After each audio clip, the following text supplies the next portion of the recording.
So we are going to complete it. So watch out. So the very first thing we are going to do here, make sure we animate the line so that the line keep moving. So the very first thing I will get is when green flag is so I want it to start from the top where you can see this is it. I want my line to start coming down from the top. So I'll go to the motion block.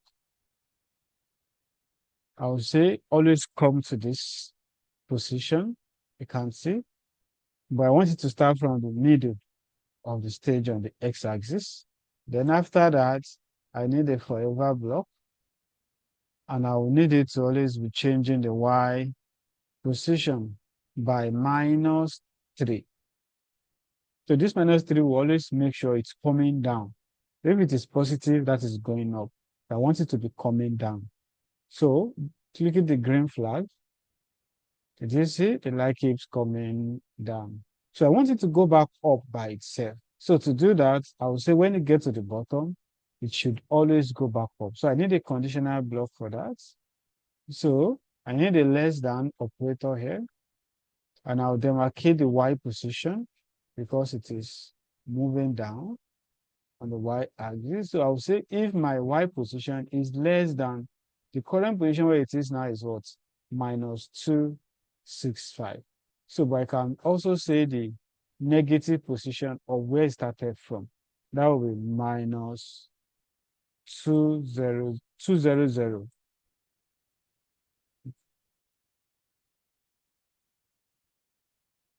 that's the -202. So that's the other position. Then when it does this, it should go back to where it's coming from. So I need this go to x0 and y202 again to make sure it always go back to that place. So go to 0 and 202. Did you see? Immediately it started moving by itself. And it's going. So moving on, the next thing is to control the car. So I want to control my car by pressing the left and the right arrow key. When green flag is clicked, I need a forever block. So now to control properly, you can comment in the comment section below. So I make a video on the control. So when green flag is clicked, the forever block, then a conditional block saying if the right arrow key pressed, let's start with the right arrow key. So if the right arrow key pressed, what should happen?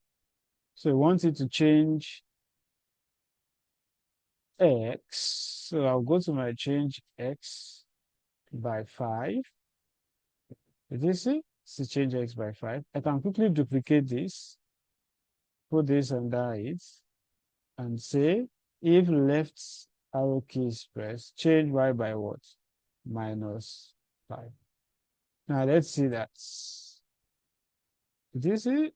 For my blue car. So that's that on that. Now, what's the next thing? The next thing is for the red car to be moving.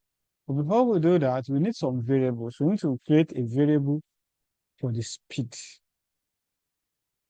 We need to have some variable for the speed.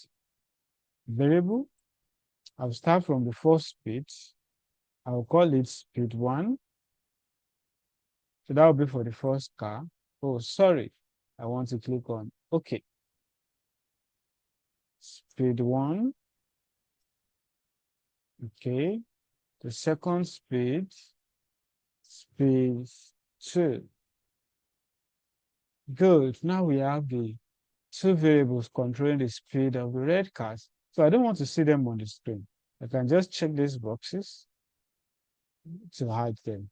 But we already know the speed 1 and 2 are controlling the two red cars. So starting on, I'll start from car 2, which is the red car. So what did I want to see? You know, they'll be moving by themselves. So when green flag is clicked, that's the first thing. When green flag is clicked, what should happen? Now, I want it to be rotating where it will be coming out from. So it's always be coming down from this place. So going to motion, going to motion. I'll have the go to. Now, what's the y? On the y-axis, that's 1, 2, 3. Let's bring the correct one out. This is the red. So the current position of the red on the x-axis. Great. This is the current position of my red car. Then after that, I will need to use a random position because on the x-axis, I want it to be rotating where to come out from. So starting from this location, the x-axis, minus 1, 2, 3, 2. So I want it to be rotating in between this place and this place so that there won't be any clash between the two vehicles. So one will be here. Okay, you can see there will not be any clash in between them. So one will always be here and the other here. So between minus 230 and 7 on the x-axis. So if I keep clicking the green flag, you can see the car, you keep picking where to be coming out from. Good. So after that, I need it to now start moving down by itself. So I need a forever block. But before we do that, we can set what will happen to the speed. So the first speed is for the first car. So we set the speed. Now we need it to be coming down. So the speed here will be in the negative direction. That's minus. So we set the speed to -5. Then we make it move. Forever block. Then we have the change y by speed. I hope you understand this. So change y by speed one means change y by -5. So that will always make sure the car is coming down. Did you see? So what's the next thing? When the car gets to the bottom, it needs to go back up by itself. So we have the if then. I will select the if then block, a less than operator, then y position, just like the normal way we have been doing it. So if y position is less than, so the current location of the y here is what? -240. So we can round it up to -250. So if the y position is less than this, what should happen? It will definitely go back to where it's coming from. So we can duplicate this because this is where it's coming from. Go back up. So this will always take it back up. So let's see that. So you can see this is not going back up by itself. So what do we need to do? We need to check the number. So instead of this, let's put a lesser number. So that will always make sure it's going back up. Let's put a lesser number. So if I take this up now, so this is -200. So let's use -200.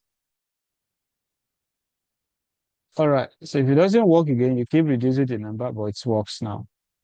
So you can see we have -200. That always take the car back. So this same thing is what we can also do for the second car.